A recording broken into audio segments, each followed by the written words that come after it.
U čemu se ogleda razlika između komandira policijske ispostave i njegovog uobičajeno školovanijeg pomoćnika?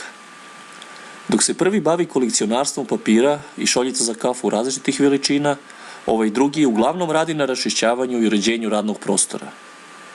Da bi večiti pomoćnik uspeo u tome, potrebno je da posjeduje određene osobine: samoinicijativnost, kreativnost, izgrađene higijenske navike i spremnost da iz svog džepa izdvoji ono malo novca što mu je država milošću svojom ostavila da njim raspolaže.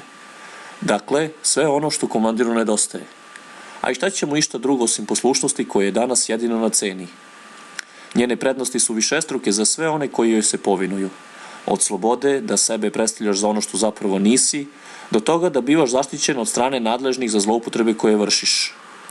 I da ne zaboravimo ono najbitnije, za najposlušnijeg čučavac od 20.000 evra gde može do mile volje da urinira po onima ispod sebe.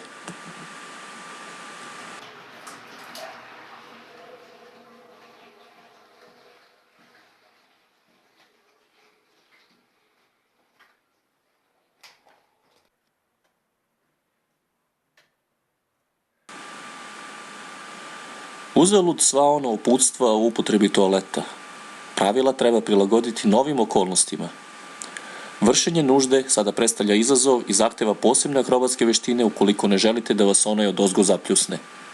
Naravno, pod pretpostavkom da su basnoslovno plaćeni toaleti u funkciji. Ma koga briga jesu li?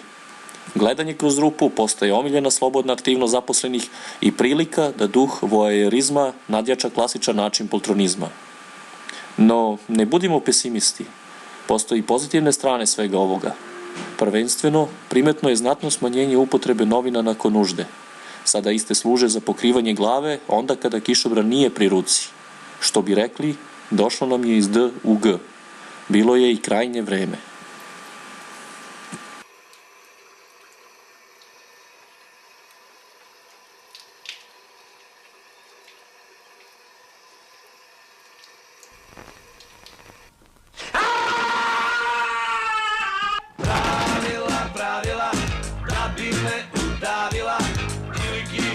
Savila i skroz ošašavila, neka glupa pravila u crnom ne zavila.